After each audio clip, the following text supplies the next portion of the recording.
Madame, Monsieur, bonsoir, bienvenue dans ce journal. À la une de l'actualité ce soir, Abidjan brille encore pendant ces fêtes de fin d'année, la capitale économique illuminée.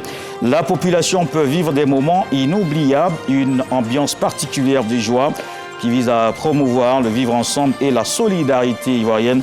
La première dame Dominique Ouattara lance Abidjan Ville Lumière, édition 2024. Puis les sénateurs ont refermé la deuxième session ordinaire 2024 hier. La cérémonie de clôture intervient après une période de travail marquée par le vote du budget 2025, rassemblés à Yamoussoukro autour de la présidente du Sénat, Kandia Camara. Ils ont fait le point de l'activité parlementaire. C'était un tournant important de l'industrie minière en Côte d'Ivoire, un gisement de classe mondiale de l'avis des experts. La première pierre des mines de Kani et Diarra posée. Le ministre Mamadou Sangafoa Koulibaly indique que c'est surtout une opportunité pour les populations des régions du Béré et du Ourodougou. Et puis dans la région de Béké, la direction régionale des eaux et forêts accompagne les populations dans la protection des forêts sacrées. Elle initie des opérations de reboisement à Agbadaou Kofikro dans la sous-préfecture de Diebonois. Les populations adhèrent à l'initiative. Ces couleurs qui annoncent les fins d'année sont désormais une tradition dans la capitale économique. La première dame, Dominique Ouattara, a lancé Abidjan Ville Lumière ce soir dans la commune du Plateau, une opération pour égayer la population autour des valeurs d'unité. Les artères et rues des villes de l'intérieur du pays sont aussi concernées par cette ambiance des fêtes de fin d'année. On écoute la première dame, Dominique Ouattara. Ce soir, alors que nous admirons les lumières scintillantes qui ornent notre capitale, nous ne célébrerons pas seulement les festivités de fin d'année. Nous célébrons aussi l'unité, la paix et la joie de vivre qui prévalent dans notre beau pays. Le thème choisi pour cette année, il illustre bien la Côte d'Ivoire unie et triomphante. Chaque lumière qui brille dans le ciel d'Abidjan représente la force collective de notre nation, les rêves de chacun d'entre nous qui se réalisent, mais aussi l'engagement de tous ceux qui œuvrent chaque jour à faire de la Côte d'Ivoire une terre de progrès et d'épanouissement pour tous. Noël et les fêtes de fin d'année sont aussi une belle opportunité de célébrer l'esprit de partage, cet élan de cœur qui nous pousse à donner généreusement et avec amour à ceux qui nous entourent. C'est dans cette ambiance empreinte de chaleur et de solidarité que nous sommes venus ce soir, les bras chargés en dons de vivres et non-vivres destinés aux familles vulnérables du district d'Abidjan. Mon souhait est de permettre à toutes ces familles de vivre la magie des fêtes dans la joie. Je pense avec tendresse aux enfants, à qui j'adresse mes vœux d'un Noël rempli de bonheur et de précieux moments en famille. Le reportage complet dans nos prochaines éditions des Lumières qui marquent les fins de l'année. Une session qui referme également 2024 à Yamoussoukro. Les sénateurs étaient réunis pour la clôture de la deuxième session ordinaire 2024 du Sénat. Un discours bilan de la présidente a retracé les activités de la Chambre haute du Parlement. L'unité au cœur de la marche du Sénat au service de la Côte d'Ivoire. Kader Sogodogo. C'est le temps du repos pour les sénateurs. Ils quittent l'hémicycle à l'effet de humer les frais des vacances. En ce qui concerne les propriétés, c'est-à-dire que l'ACD renouvelée, l'attestation d'usage de la joie, qui est une bonne approche qui permet aux gens de réduire les fraudes au niveau des villages. Nous avons voté sans rechigner sur ça parce qu'on pense que c'est un supplément pour amener un peu la paix dans nos régions. Des vacances bien méritées après une année parlementaire répartie en 2 sessions. Sénateurs RHDP, PDCI, RDA ou encore sénateurs issus de la société civile, chacun relève une avancée pour le développement de la Côte d'Ivoire. L'extraordinaire session que nous avons tenue avec la CAF dans le cadre effectivement des documents budgétaires une très forte appréciation. D'abord, il faut remarquer qu'il y a une forte mobilisation de tout l'ensemble des sénateurs RHDP. Nous devions recevoir l'ensemble des ministres qui nous ont présenté leur programme parce qu'il s'agit d'un budget programme et qui va se réaliser pour un montant de plus de 15 300 000 milliards. La première loi qui m'a marquée, c'est cette loi qui protège les plus âgés et qui permet d'avoir une réduction d'impôts sur les salaires, sur les retraites, mais aussi sur les salaires des plus vulnérables, c'est-à-dire ceux qui gagnent moins de 75 000 francs. Et j'ai trouvé ça extraordinaire. Et je pense qu'on a besoin d'avoir un œil attentif sur les besoins de nos concitoyens. 2024 aurait été pour le Sénat une année de plein exercice, gravé du sceau de la démocratie. Au moment de partir en vacances, le Sénat relève et salue le travail abattu par le premier des Ivoiriens. Tous les voyants sont ouverts et les Ivoiriennes et les Ivoiriens sont fiers de l'œuvre exceptionnelle réalisée à la tête de leur pays par le président Alassane Ouattara, un homme de vision et de défi, un travailleur infatigable et rigoureux, dont l'impact sur la vie de notre nation transcendera les générations. 40 jours, les vacances sénatoriales. La cérémonie de retour est prévue pour le 29 janvier 2025. Et cette fin d'année est également marquée par ce tournant important dans l'industrie minière en Côte d'Ivoire. Un gisement d'or de classe mondiale dans les régions du Béret et du Ourodougou. La première pierre des mines de Kani et Dianra a été posée. Le ministre Mamadou Sangafowa Coulibaly indique que c'est une opportunité pour les populations locales. Le reportage de Jeanne Toubé. Un grand moment de bonheur pour les populations des régions du Ourodougou et du Béret, à l'idée que sur leur sol se trouve le grand gisement d'or de la Côte d'Ivoire. Pour ces deux régions, de belles perspectives qui se profilent à l'horizon en termes de progrès et de développement. Nous prions que chaque magnum nous apporte vraiment un bon développement dans le Béret, dans le Ourodougou, dans toute la région. C'est la première usine que les gars vont construire sur nos terres. Donc on devait profiter pour aider ces opérateurs-là à conduire la société à construire l'usine pour que demain, toute la région puisse en bénéficier. La mobilisation des populations et l'aréopage de personnalités étaient à la mesure de l'événement et des importants enjeux que rêvait l'ouverture de la mine d'or Koné. À la cérémonie de pose de la première pierre, le directeur général de l'entreprise promotrice a indiqué que cette mine qui sera construite entre les villages de Fadiadougou et Batogo est de classe mondiale. Martino de Xichio a rassuré sur l'impact positif de ce projet sur la vie des populations. L'ambition et la vision du président de la République qui consiste à faire du secteur minier un des piliers dans la transformation structurelle de l'économie de la Côte d'Ivoire ont permis de créer des conditions particulièrement attirantes pour des grands investisseurs et les leaders du secteur minier. Le ministre des Mines, du Pétrole et de l'Énergie, sur des accents de fierté, a rappelé aux populations les engagements du président de la République, Alassane Ouattara, pour donner des réponses aux préoccupations et besoins des populations de toutes les régions de Côte d'Ivoire. Mamadou Sangafowa Coulibaly a exhorté le comité de développement local minier à la collaboration et œuvré pour la réalisation de projets en cohérence avec leurs besoins propres. En plus de la santé, de l'éducation, de l'accès à l'eau potable, que ce comité puisse soutenir l'agriculture ici dans la région de Béret. La mine pour laquelle je suis ici au nom du président de la République est 2 fois plus grande que celle de Tongo. Et cela me donne l'opportunité, au nom du président de la République, de leur dire de faire de cette mine une mine modèle dans le pays, une mine modèle dans la sous-région et une mine modèle en Afrique. La mine d'or Koné est à ce jour le plus grand projet minier ivoirien lancé. Il représente un investissement de 489 milliards de francs CFA pour une production annuelle de 7 tonnes d'or. Les responsables de cette mine tablent sur 2027 pour son entrée en production. Et la donnée occupe une place importante dans ce développement minier. Le siège du Centre panafricain de formation en statistique se trouve en Côte d'Ivoire. La remise des clés a eu lieu en présence de la ministre de l'Économie, du Plan et du Développement.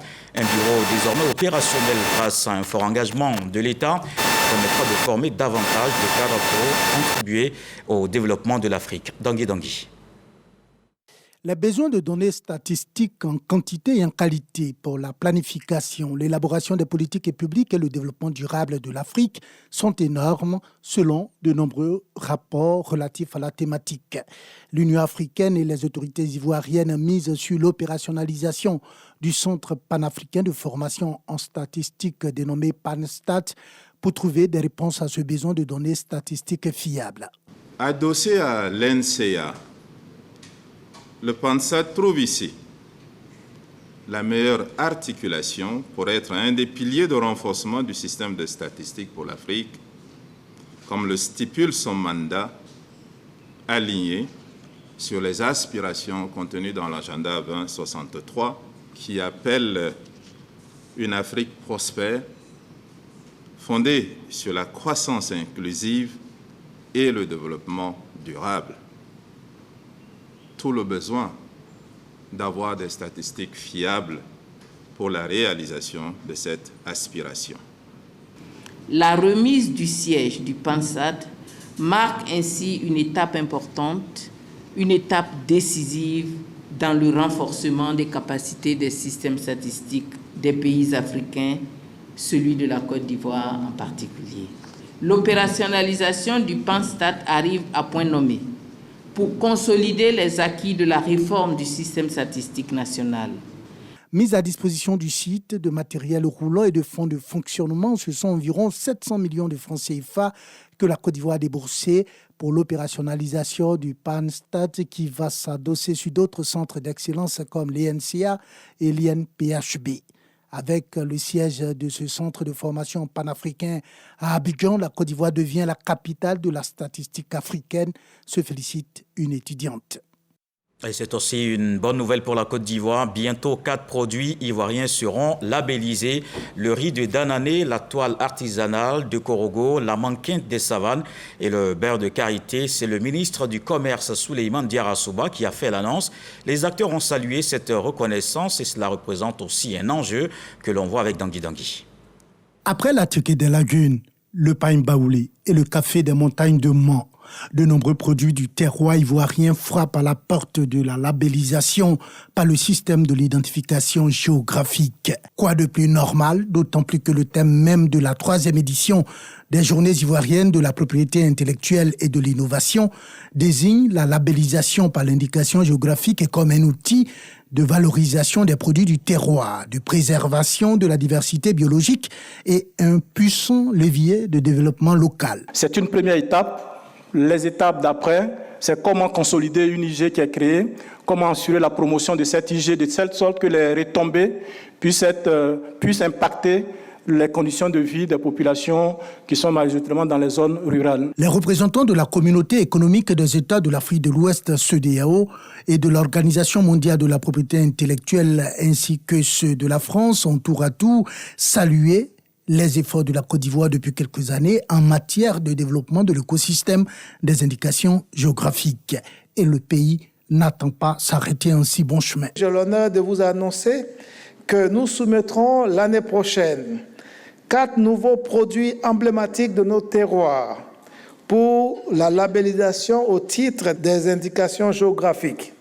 Il s'agit du riz de Danané, de la toile artisanale de Korogo, de la manquinte des savanes et enfin du beurre de karité pour la marque collective. Avec ces panels et tables rondes, les journées ivoiriennes de la propriété intellectuelle et de l'innovation se veulent surtout un rendez-vous d'échange entre les acteurs locaux et internationaux en vue de promouvoir une culture de la propriété intellectuelle en Côte d'Ivoire. Et dans l'actualité, ce vendredi soir, 50 personnalités des forces de l'ordre ont reçu des distinctions ce jeudi. Elles ont été récompensées pour avoir participé à la sécurisation de la CAN 2023 en Côte d'Ivoire. La cérémonie de distinction a eu lieu sur l'esplanade du ministère de l'Intérieur. Anaël de Crisa, Sidonie Davila.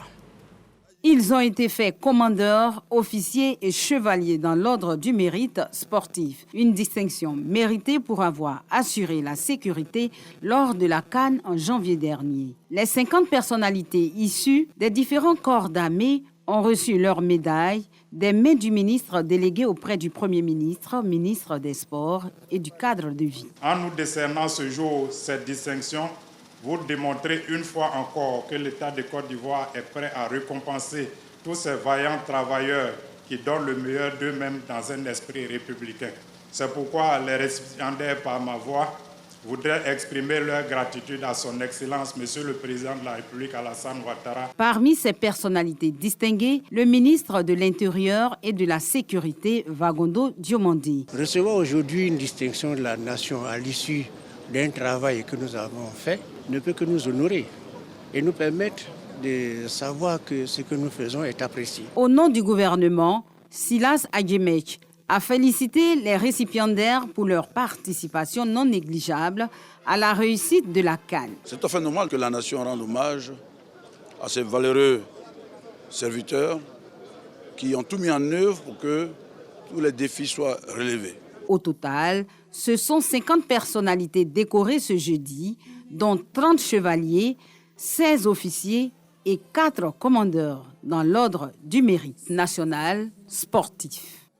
Et les forces de l'ordre qui veillent aussi à la sécurisation sur les routes. Si vous êtes en circulation partout, attention au volant. La vidéo-verbalisation vous suit de près. La gendarmerie a désormais les moyens pour le faire. Elle a reçu des équipements technologiques de pointe, une dotation de la société Kipux d'une valeur de 250 millions de francs CFA. Léon Brou. Ce véhicule à caméra embarquée permet de détecter des infractions et accidents de la route. La gendarmerie nationale en a désormais 3, comptant pour le premier équipement technologique de vidéo-verbalisation offert par Kipus Afrique et son partenaire Mac Mobility dans le cadre du projet de surveillance intelligente des infractions routières. Cette initiative vise donc à renforcer les capacités opérationnelles de la gendarmerie nationale, lui permettant de mettre en place un dispositif de surveillance des points accidentogènes, mais également faire cesser les éventuels actes d'incivisme. Réceptionnant cet équipement technologique pour le remettre au commandant supérieur de la gendarmerie nationale, les directeurs de cabinet des ministres en charge des transports et de la défense. Une représentation à la mesure de l'importance de ce don dans la réalisation de l'ambition du gouvernement. Réduit de 50% à l'horizon 2030, les accidents de la route qui causent à l'État la perte annuelle de 7% de son produit intérieur brut, selon la Banque mondiale. Des matériels de détection, de verbalisation, de locomotion et surtout de communication permettront de prévenir effectivement les infractions routières, de localiser les accidents de la route et de porter secours et assistance aux victimes. Il s'agit avant tout de préserver les vies humaines et de promouvoir une culture de la responsabilité sur nos routes. Les axes routiers secondaires, lieu de déploiement du présent dispositif de vidéo-verbalisation d'une valeur globale de 250 millions de francs CFA. Et avant le terrain, la formation, la 85e promotion des enfants de troupe de 6e de l'EMPT a été présentée au drapeau. Cette présentation intervient après 3 mois de formation à la discipline militaire. Ils sont 96 à recevoir leurs insignes. Des parents et invités étaient particulièrement fiers de leurs enfants qui intègrent cette prestigieuse école. Après 3 mois de formation à la discipline militaire, ces 80 garçons et 16 filles aptes à faire partie de l'effectif de l'école militaire préparatoire et technique EMPT de Bingerville. Ils forment la 85e promotion des enfants de troupe, baptisée en présence du général de corps d'armée, Lassina Doumbia, chef d'état-major général des armées. Mon général, nous vous prions de bien vouloir transmettre à Monsieur le ministre d'État, ministre de la Défense, l'expression de notre infinie gratitude pour les nombreux investissements consentis, lesquels permettent à l'école de préserver son statut de fabrique d'excellence en offrant un enseignement de qualité. Présentation au drapeau, remise d'insignes, mouvement gymnique, à chacune de ces 3 étapes du baptême de ces enfants de troupe, une symbolique, fraternité, harmonie des gestes, respect des valeurs de la République. militaire préparatoire technique et par la remise des insignes traditionnels que nous venons de recevoir de vos maîtres, nous, élèves de la 85e promotion, prêtons serment de la porter avec honneur, dignité et fidélité. Établissement d'excellence fondé en 1939, l'école militaire préparatoire et technique de Bingerville est un creuset de l'élite qui combine formation militaire et académique. Sa 85e en promotion compte 16 enfants de troupes non ivoiriens issus du Bénin, du Cameroun, de la Centrafrique, du Congo, de la Guinée et du Sénégal. Un reportage de Julien Gogo et Léon Bro, les MPT modèles d'excellence à l'école. Et justement, les inspecteurs de l'enseignement préscolaire et primaire sont engagés pour une école de qualité. Ils l'ont exprimé lors d'une rencontre avec la ministre de l'Éducation nationale, Mariétou Koné. C'était à Yamoussoukro. Ils ont salué les actions de l'État pour atteindre cet objectif. On fait le point avec Sephora Zegui.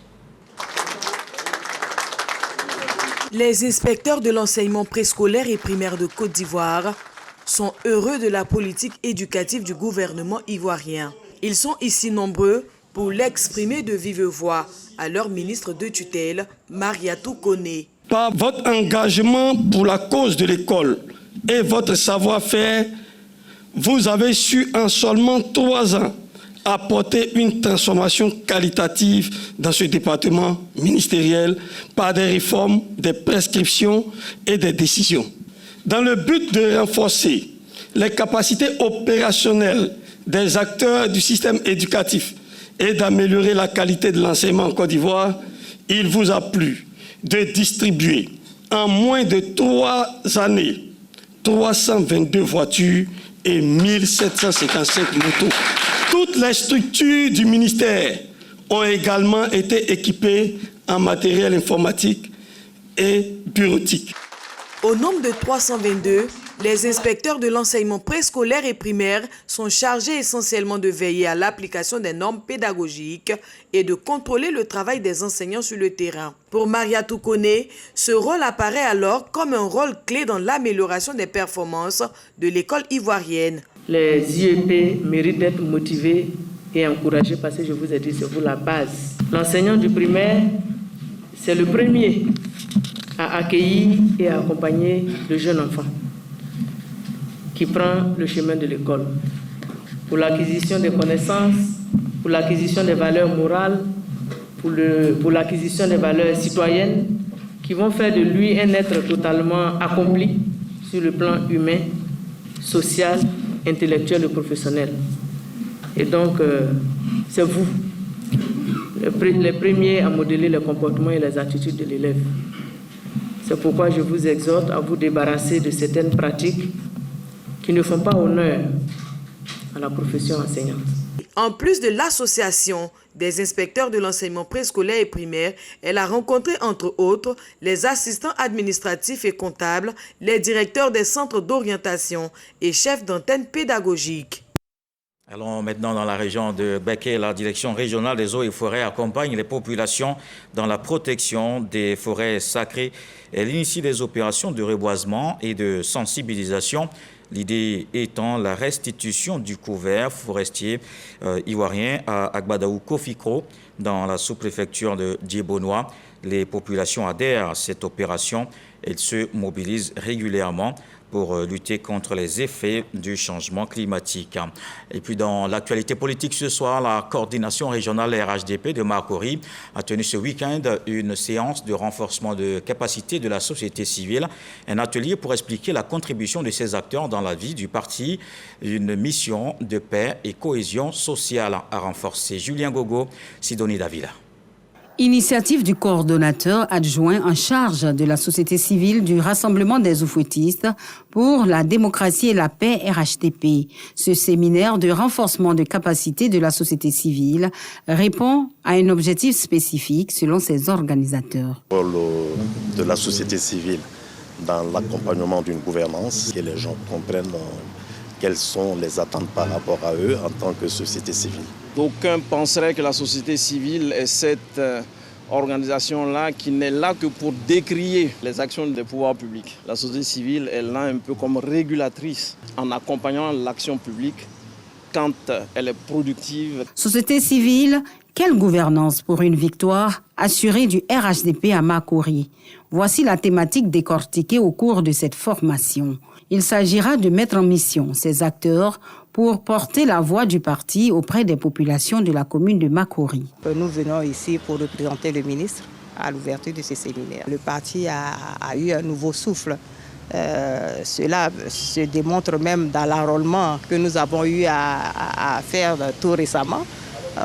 Nous sommes passés de 3400 à 4000 jeunes enrôlés la dernière fois, à plus de 20 000 enrôlés avec le ministre Laurent Kawa. Cela démontre qu'il y a vraiment un dynamisme. Ce séminaire bénéficie du soutien du coordonnateur régional RHDP de Makori. Laurent Kagba milite pour la victoire du RHDP aux élections de 2025. Dans le nord du pays, des Olympiades au lycée moderne Alassane Ouattara de Ouangolo, des activités sportives et socio-culturelles pour promouvoir l'excellence en milieu scolaire. Des élèves étaient en compétition pour valoriser le génie créatif. Ils ont aussi montré leur connaissance en culture ivoirienne et africaine. Jean-Yves Zadi, Kader Sogodogo. Défilé des élèves de la 6e à la terminale, vêtus de tenues traditionnelles ivoiriennes et africaines. Nous sommes à la cérémonie d'ouverture des Olympiades 2024-2025 du lycée moderne Alassane Ouattara de Ouangolo-Dougou, la ville aux deux frontières. Cette initiative vise à célébrer l'excellence en milieu scolaire, le talent et l'esprit sportif. Ces activités récréatives visent également à promouvoir l'éducation à travers le sport et la culture au sein de cet établissement. Le proviseur salue les efforts consentis pour la réalisation de ce projet. Un grand merci au comité d'organisation ainsi qu'à tous les donateurs. Ensemble, célébrons le talent, l'esprit sportif, la camaraderie qui nous rassemble aujourd'hui. Auré Drissa, député de Ouangolo-Dougou Kawara, parrain de cette édition, exprime sa gratitude aux organisateurs pour le choix de sa personne avant d'encourager la communauté éducative à l'excellence. Merci à monsieur le proviseur pour avoir accepté de faire la promotion des activités extrascolaires qui sont pour moi un moyen efficace pour occuper les élèves à cette fin d'année. Les détournant ainsi des pratiques peu recommandables comme les congés anticipés et les bagarres de groupe qui sont une gangrène pour notre école. Pour sa part, le représentant du préfet du département de Ouangolo-Dougou a exhorté les élèves à se départir des comportements qui n'honorent pas l'école ivoirienne. La remise de la flamme olympique au proviseur a mis fin à la cérémonie. Dans le reste de l'actualité, le président français a quitté Mayotte ce vendredi midi. Il a constaté les besoins urgents dans des zones enclavées. Le chef de l'État a été confronté à la détresse d'habitants qui souffrent des dégâts du cyclone Chido. Selon le ministère de l'Intérieur, le cyclone a fait pour l'instant 35 morts et plus de 2400 blessés. Emmanuel Macron répète que tout va être distribué. Il reconnaît que le largage par hélicoptère n'est pas la meilleure solution. L'Union européenne va également fournir des hébergements, kits d'hygiène et tentes médicales aux sinistrés. Et voilà qui m'interme à ce journal. Merci de l'avoir suivi. Retour de l'actualité 23h. Ce soir, le sage nous apprend qu'on ne se perd pas quand on demande le bon chemin. Dieu le voulant, on se retrouve demain.